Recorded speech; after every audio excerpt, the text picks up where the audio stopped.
ఈరోజు ఇంకో వ్యక్తి గురించి మాట్లాడబోతున్నాము. హతసాక్షి. యవ్వన కాలంలో కేవలం 22 సంవత్సరాలు కలిగిన పర్పెచువా తన అలాగా హతసాక్షిగా మరణించింది కాబట్టి తనని సెయింట్ పర్పెచువా అని చాలామంది క్యాథలిక్స్ తనని పూజిస్తారనమాట. అయ్యో, ఎంత తనే ఈ లోకంలో ఉంటే ఏం జరిగేది? నన్నెందుకు పూజిస్తున్నారు? నేనేం చేస్తాను? నా దేవుని కోసం నేను అర్పించుకున్నాను. I became an incense, I became an offering. దేవుని కోసం నేను ఒక ధూపంగా మారాను, ఒక బలిగా మారాను. నన్ను పూజించడానికి నాకు అర్హత లేదు, యోగ్యత లేదు అని ఉంటుంది కదండి. మనుషులు ఒక చిన్న కార్యం చేస్తే దానికి మనుషులు పూజిస్తానే ఉంటారు, పొగుడుతానే ఉంటారు.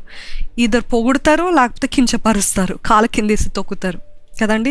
ఎక్కిస్తే పర్వతం పైకి ఎక్కిస్తారు, లేకపోతే గోతిలోకి పడేస్తారు కదా. అందుకే మనుషుల వైపు ఎప్పుడు చూసినా మనకి బాధే, వేదన. ఎందుకంటే ఈరోజు మిమ్మల్ని మెచ్చుకుంటున్నారు, రేపు ఇంకొకరు వస్తే ఇంకొకరు మెచ్చుకుంటారు. మీరు వారి మెప్పులపైన ఆధారపడితే ఇంకా జీవితంలో ముందుకు వెళ్ళలేము, పైకి ఎదగలేము, సాగలేము కదండి. అందుకని ఎప్పుడు కూడా మీ దృష్టి దేవుని వైపు ఉంచి, let your focus be on Christ. మీ దృష్టి దేవుని పైన ఉంచి దేవుణ్ణే వెంబడిస్తూ, మనుషుల మాటలు కాక, మనుషులు నాకేమి హాని చేస్తారా, మనుషులు నాకు అన్యాయం, ఎప్పుడు మనుషులని మనుషులపైన ఏడుస్తూ ఉంటారు చాలామంది. ఎవరితోటి మాట్లాడిన అనేక మందిని మాట్లాడుతున్నప్పుడు, వీరు నా గతంలో అలాగే చేస్తారు, నా తల్లిదండ్రులు ఇలాగే చేస్తారు, నాకు మోసం చేస్తారు, నాకు అన్యాయం చేస్తారు, నేను వారు చక్కగా చూసుకొని ఉంటే నేను ఇంకే స్థితిలో ఉండేవాడిని అని ఇటువంటి మాటలు మాట్లాడుతున్నారా? హెచ్చించేది దేవుడే, తగ్గించేది దేవుడే. ఘనత దేవుని దగ్గర నుండే వస్తుంది. ఎవరినైనా కించపరచాలన్నా, అనగద్రొక్కాలన్నా అది కూడా దేవుడే. తూర్పు నుండి పడమటి నుండి రాదు, కానీ హెచ్చింపు దేవుని దగ్గర నుండే వస్తుంది. సో మనుషులు బట్టి మీరు అన్యాయంగా లేకపోతే దిగజారిపోయిన పరిస్థితుల్లో లేరు. దేవుడు మీ పక్షాన ఉంటే దేవుడే మిమ్మల్ని లేవనెత్తుతాడు. అందుకే ఓర్చుకొని ఉండు. మనుషుల వైపు పెట్టక మీ దృష్టి మనుషుల వైపు పెట్టక దేవుని వైపు పెట్టి దేవుని వెంబడిద్దాము. 3వ శతాబ్దం ఆ కాలం ముందు, ద 3rd century, నార్త్ ఆఫ్రికాలో కార్తేజ్ అనే ప్రాంతంలో నార్త్ ఆఫ్రికా కార్తేజ్ అనే ప్రాంతంలో, ఈరోజు అదే కార్తేజ్ అనే ఆ ప్రాంతము, ఆ పట్టణము ట్యునీషియా. ఎంతోమంది మనం విన్నాం కదండి. ట్యునీషియా అనే ఆ ప్రాంతం, ఆ పట్టణము ఒక state. It is a part of north Africa అనే కంట్రీలో ట్యునీషియా ఒక స్టేట్. ఆ స్టేట్లో పుట్టింది ఎవరు అని అంటే పర్పెచువా. ఆ పర్పెచువా యవనస్తురాలు. అప్పటికే క్రైస్తవ్యం ఎంతగానో విస్తరించడము చూసి మనం గత వారంలో చూసాం. మనము 2nd centuryలో ఉన్న బ్లాండినా గురించి ధ్యానించాము. ఈరోజు 3rd centuryలో ఉన్న పర్పెచువా ఎంతగా దేవుని వ్యతిరేకస్తులు, క్రీస్తు విరోధులు క్రైస్తవ్యాన్ని ఎలాగైనా అనగద్రొక్కాలి, అసలు హతం చేయాలి. They should not be any room for Christians anymore. ఇంకా వాళ్ళది ఒక్క సైన్, ఒక్క సూచనగా కూడా ఉండకుండా వాళ్ళని మొత్తము ఊడ్చి పడేసేయాలి.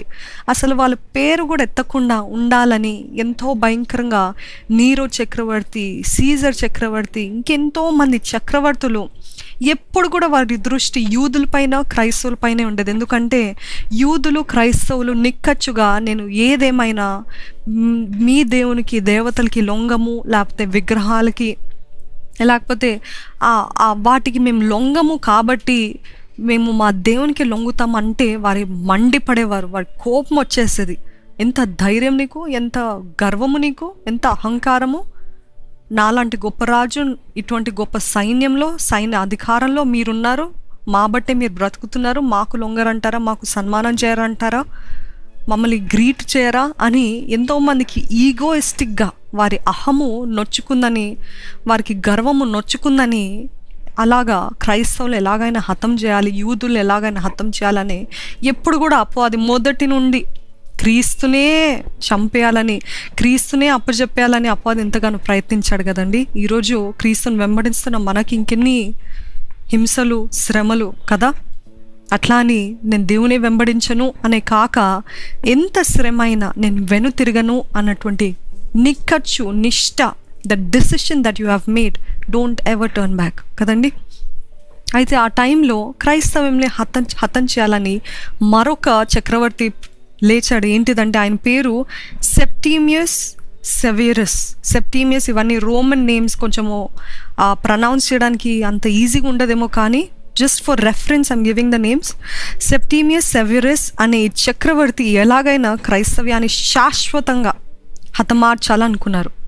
ఎందుకు అని అంటే వీరు దేశభక్తిని పాడు చేస్తున్నారు, పేట్రియాటిజంని చెదరగొడుతున్నారని. పేట్రియాటిజం లేదు వీళ్ళకి, దేశభక్తి లేదు, దేశ నాయకులంటే గౌరవం లేదు.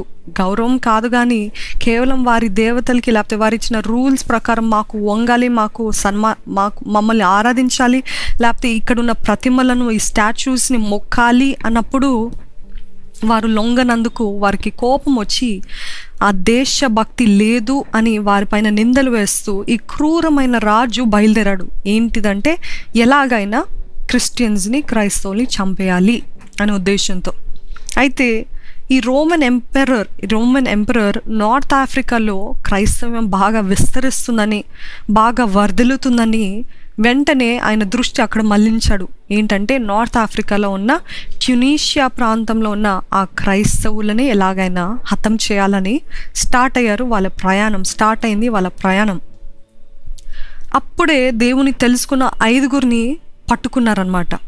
దానిలో ఒక్కరు ఎవరు అని అంటే పర్పెచువా. అప్పుడప్పుడే రక్షించబడి తన ఒక తండ్రి, ఒక తల్లి, ఇద్దరు అన్న తమ్ముల్లో లేకపోతే అన్నలో తమ్ముళ్ళో తెలీదు, కానీ there was no clear evidence about when she was born. తను ఎప్పుడు పుట్టిందో కూడా మనకి తెలీదు. కాబట్టి so she had 2 brothers, she was 1 daughter, తల్లి తండ్రి. అయితే తల్లి, అన్నలు లేకపోతే తమ్ముళ్ళు, సహోదరులు మారు మనసు పొందినవారు, దేవుని తెలుసుకున్నవారు, క్రీస్తును ఎరిగినవారు, క్రీస్తు కొరకు జీవించాలనుకున్నవారు. కానీ తండ్రి ఆయన అన్బిలీవర్ కాబట్టి, అన్యుడు కాబట్టి ఆ తండ్రి గురించి అని తన తల్లి పెద్దగా ఏం చేయలేకపోయింది, ప్రార్థనలు అటెండ్ అవ్వలేకపోయింది. అలాగ జరిగేదన్నమాట. అటువంటి టైంలో ఈ ఇద్దరు బ్రదర్స్ సంగతి కూడా మనకు తెలియదు, కానీ పర్పెచువా మాత్రము ఆ భక్తిని పొందుకొని దేవుని ప్రేమను రుచి చూచింది. కాబట్టి ప్రతిరోజు సమూహంగా, ఒక సమాజంగా కలిసి ఆ చిన్న గుంపు వారందరూ కలిసి దేవుని ఆరాధించేవారు. చీకటిలో అంటే అండర్ గ్రౌండ్, అంటే ఎవరికి తెలియకుండా దేవుని ఆరాధించేవాళ్ళు, కలుసుకునేవారు, అలాగ చేసేవారు అనమాట. అయితే అటువంటి రీతిగా అక్కడున్న బోధకుడు, ఉపదేశకుడు క్రిస్టియన్ ట్రైనింగ్ ఇచ్చేవారనమాట. అంటే ఎలాగ జీవించాలి, బైబిల్లో ఉన్న లోతైన సంగతుల్ని ఆయనకి చెప్పేవారు, ప్రతి ఒక్కరికి చెప్పేవారు. అయితే ఈ సమయంలో వారు బ్యాప్టిజం పొందాలని సిద్ధపడుతున్నారు. పర్పెచువా మాత్రము ఒక ధనవంతుల కుటుంబంలో పుట్టింది. తండ్రి చాలా ధనవంతుడు, మంచి ఇన్ఫ్లుయెన్స్, మంచి ప్రభావము చేయగలిగిన వ్యక్తి, గవర్నమెంట్ ఎంప్లాయీ కాబట్టి మంచి ఇన్ఫ్లుయెన్స్ ఉన్న వ్యక్తి. అయితే తనకి ఏది కూడా తక్కువ కాదు. ఎందుకంటే అంత ఉన్నత స్థానంలో, ఉన్నత ఇంట్లో పుట్టింది కాబట్టి ఎటువంటి లోపం లేకుండా, ఎటువంటి కొరత లేమి లేకుండా పెరిగింది పర్పెచువా. అయితే పర్పెచువా భర్త చనిపోయారని చెప్తారు, కానీ తను విధవరాలైనప్పటికీ తనకు ఒక చిన్న బిడ్డ, ఒక చిన్న బాలుడు ఉన్నాడు అనమాట. ఒక చిన్న బాబు పుట్టాడు తనకి. ఆ బాబు పుట్టాడు, తను ఇంకా తల్లిదండ్రులతోటి జీవిస్తుంది. యవనం విధవరాలు, ఒక చిన్న బిడ్డకు తల్లి. అయితే ఎటువంటి సమయంలో తనకు ఒక పనికత్తెలాగా, ఒక హెల్పర్ లాగా, లేకపోతే మేడ్ లాగా, ఒక సర్వెంట్ లాగా ఫెలిసిటాస్ అని ఒక బానిసని తనకిచ్చారు. అంటే తనకి సహకరించడానికి, సహాయం చేయడానికి ఫెలిసిటాస్ని తన బిడ్డని చూసుకోవడానికి ఇచ్చారనమాట. అయితే ఫెలిసిటాస్కి కూడా వివాహం అయ్యి తను నిండు శూలాల గర్భవతి. She was also married women and in full pregnancy అనమాట. 7th, 8th trimester తను ప్రెగ్నెంట్గా ఉంది. ఇదంతా ఆ ఇయర్లో జరిగిన కార్యాలు చెప్తున్నా, 203 AD జరిగిన కార్యాలు. అయితే ఇంకా క్రైస్తవులు మారొద్దని వీరిని ఎలాగైనా హింసించి చంపాలనుకున్నారు. అయితే దానిలో పట్టుకున్న వారిని ఎంతమంది అని అంటే 5గురిని పట్టుకున్నారు. దాంట్లో పర్పెచువా ఒకళ్ళు అని చెప్పాను కదండి. ఆ 5గురిని నిర్బంధించాలని ఆజ్ఞ ఇచ్చాడు ఆ గవర్నర్. సైనికులు చాలా మొరటుగా భయంకరంగా ప్రవర్తించేవారనమాట.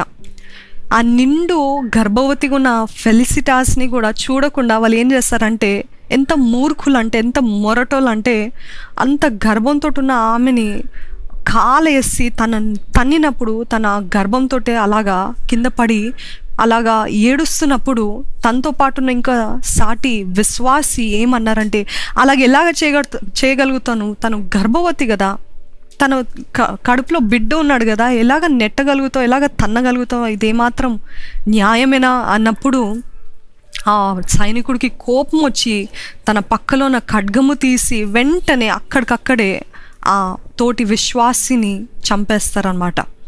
ఇది చూసి వచ్చిందే ఎంతో పోరాటము, ఎంతో శ్రమ, ఆ రక్తము కారటం అవన్నీ చూసి వీళ్ళు చాలా కొంచెము నొచ్చుకున్నారు, బాధపడుతున్నారు. అయ్యో, మా తోటి విశ్వాసి ఇలాగ మరణించాడే, నాకు సహాయం చేయడానికి వచ్చారు కదా, నాకు సహాయం చేయడానికి వచ్చినప్పటికీ అలాగా మరణించాడు అని ఎంతగానో బాధపడ్డారనమాట. అయితే ఆ చెరసాలలో ఉన్నప్పుడు కొంతమంది జైలర్స్ ఏం చేశారంటే వారికి సహకరించేవారు. ఎలాగా అంటే, కొంతమంది మూర్ఖులుగా ఉండేవారు, కొంతమంది మొరటుగా ప్రవర్తించేవారు, మరి కొంతమంది వీరిని ఎంతగా బాధ పెట్టినా, ఎంతగా తిట్టినా, ఎంతగా వీరిని తన్నినా కొట్టినా వీరు పెద్దగా మాకు ఎదురు చెప్పట్లేదు, మాట్లాడట్లేదు, ఎంతో ప్రేమగా ఉన్నారని కొంతమంది వారిని సహకరించడం జరిగిందన్నమాట. అయితే ఇంకొంతమంది విశ్వాసులు డబ్బులిచ్చి ఆ జైలర్స్ దగ్గరికి వచ్చి మాకు వారిని చూసే అవకాశం ఇస్తారా అని అడిగారనమాట. అడిగినప్పుడు ఆ జైలర్స్ కూడా అనుమతించి వారిని అలాగా కలుసుకొని ఎంకరేజ్ చేస్తూ, ఆ విశ్వాసులు, బయట ఉన్న విశ్వాసులు కొంతమంది వీరిని వచ్చి, భయపడకండి, God is with you, don't be afraid, you doing this for Christ అని చెప్తున్నప్పుడు వారు కూడా అలాగా ఆనందించబడి తెప్పరిల్లినట్టు వారి జీవితం, వారి హృదయం అయిందనమాట. అటువంటి టైంలో ఇంకా మంచి ఫేవర్ ఉండటంతో ఫెలిసిటాస్ని, పర్పెచువాని, ఇంకా కొంతమంది విశ్వాసుల్ని ఇంకా శ్రేష్టమైన, అంటే ఇంకా కొంచెం బెటర్ ప్రావిజన్స్ ఉన్న చెరసాలకి తీసుకెళ్తారు. అప్పటి వరకు ఒక మూల గదిలో ఏమీ అవకాశం లేకుండా చక్కగా లైట్ లేని ఎంతో భయంకరమైన చెరసాలలో ఉండేది. కానీ చెరసాలలో కూడా వివిఐపి చెరసాలలు ఉంటాయి కదండి. ఈరోజు పేరుకే జైలు, పేరుకే ప్రిజన్, కానీ దాంట్లో కూడా వివిఐపి అని ఉంటుంది. అలాగా వారిని ఇంకొంచెం బెటర్ జైలుకి తీసుకెళ్తారనమాట. అయితే పర్పెచువా తన చిన్న బాలుణ్ణి తనతో పాటు పెట్టుకొని తనకి పాలివ్వటానికి తనకి అనుమతి ఇచ్చారనమాట. అయితే ఈ విశ్వాసుల్ని చూసిన సచ్యూరస్ అనే ఆ ఉపదేశకుడు, ఆ బోధకుడు, వారిని ఆ రక్షణలోకి నడిపించిన ఆ బోధకులు సచ్యూరస్ అనే ఆయన ఏం చేస్తారంటే, తన్ను తానే స్వతహాగా జైలుకి వచ్చి, నేను కూడా విశ్వాసిని, నేను కూడా క్రైస్తవుడినే, నన్ను కూడా మీరు చెరసాలలో తీసుకోండి, నేను కూడా దేవుని కోసం ఎంతైనా తెగించడానికి సిద్ధంగా ఉన్నాను అని తన్ను తాను out of free will he came to the prison, ఆ చెరసాలకి వచ్చి నన్ను కూడా బంధించేయండి అని చెప్తారనమాట. అయితే తన తండ్రి, పర్పెచువా తండ్రి తనని ఎంతగానో ప్రేమించాడనమాట. చాలా ఎక్కువగా, తన సహోదరుల కంటే ఎక్కువగా ప్రేమించారు తన తండ్రి పర్పెచువాని. అయితే చెరసాలలో కూతురుందని విన్న ఆ తండ్రి విలవిలలాడిపోయారు, టెన్షన్ అయిపోయారు, అధైర్యపడిపోయారు. అయ్యో, నా కూతురిని చంపేస్తారేమో, అయ్యో నా కూతుర్ని బాధ పెట్టేస్తారేమో, అయ్యో నా కూతురుతోటి అసభ్యంగా ప్రవర్తిస్తారేమో అని విలవిలలాడిపోయి టెన్షన్ అయిపోయి వెంటనే ఆయన పరిగెత్తి చెరసాలకి వెళ్తారనమాట. ఎలాగైనా నా బిడ్డని విడిపించాలి, ఎలాగైనా తనని స్వతంత్రురాలుగా చేయాలి, తనని బ్రతికించాలనే తపనతో ఆయన తన కూతురు దగ్గరికి పరిగెత్తు వెళ్ళి చెప్తాడనమాట. అయితే కూతురు దగ్గరికి వెళ్ళిన తర్వాత ఆయన అంటాడు ఏంటిదంటే, ఆయన అన్యుడు అని చెప్పాను కదా, ఎందుకమ్మా, ఎందుకు ఇంత శ్రమ, ఎందుకు ఈ చెరసాల, నేను ఎంత ఘనంగా పెంచాను కదా, అన్నీ ఇచ్చి పెంచాను కదా, అంత ఉన్నత స్థానంలో పెరిగావు కదా, ఇటువంటి చెరసాలలో ఉండాల్సిన దుర్గతి మనకేమొచ్చింది, నీకేమొచ్చింది, ఒక్కసారి క్రీస్తు దేవుడు కాదని చెప్పేస్తే అయిపోతుంది కదా, నేను ఫ్రీ చేసేస్తా, తర్వాత నువ్వు దేవుని వెంబడించు, తర్వాత నువ్వు ఏమైనా చేసుకో, కానీ ఒక్క మాట చెప్పు, ఆ దేవతల్ని ఆరాధించు, ఆ ప్రతిమలకి మొక్కు, అది మొక్కితే చాలు, అని ఎంతగానో తనని కన్విన్స్ చేస్తారనమాట. అయితే కన్విన్స్ చేయాలని ప్రయత్నిస్తున్నప్పుడు పర్పెచువా ఏం చేస్తుందంటే తన ఎదురుగా ఆ చెరసాలలో ఒక పెద్ద ఫ్లవర్ వాజ్ చూస్తూ ఉంటాం కదండి, ఒక పాత్ర, పూలను పెట్టే పాత్ర, ఆ వాజ్ చూపించి నాన్న దీని ఏమంటారు అని అడిగిందనమాట. అడిగితే వాళ్ళ నాన్న దీని ఏమంటారు, దీని ఒక ఫ్లవర్ వాజ్ అంటే ఒక పూలను పట్టుకునే పాత్ర అంటారు, ఒక పాత్ర అంటారు కదా అని అన్నారనమాట. అని అంటే తనంటది మరి ఇంకా దానికి ఇంకేమైనా పేరుందా అంటే లేదు, ఇంకేం పేరు లేదు, పాత్ర, ఇట్స్ అ ఫ్లవర్ వాజ్ అని అన్నప్పుడు తనంటదంట మరి నేను కూడా క్రైస్తవురాలనే, నాకు ఇంకా వేరే పేరే లేదు, I am a Christian and there is no other name for me అని నిక్కచ్చుగా నిష్టగా ధైర్యంగా చెప్తూ ఉంటుంది అనమాట. ఈరోజు మనుషులు మన శరీరాన్ని గుచ్చి చంపేసి ఏదో ఒకటి చేయొచ్చు, ఇట్ డజంట్ మ్యాటర్. నేను చెప్పాను కదా, ఇది ఒట్టి కేవలం అలంకరణ, ఇది తీసుకెళ్ళచ్చు, ఇది పాడు చేయొచ్చు, ఇది ఏదైనా చేయొచ్చు. కానీ ఆత్మ దేవుంది కాబట్టి ఆత్మ దేవుని దగ్గరికే వెళ్తుందంట వాక్యం తెలియజేస్తుంది.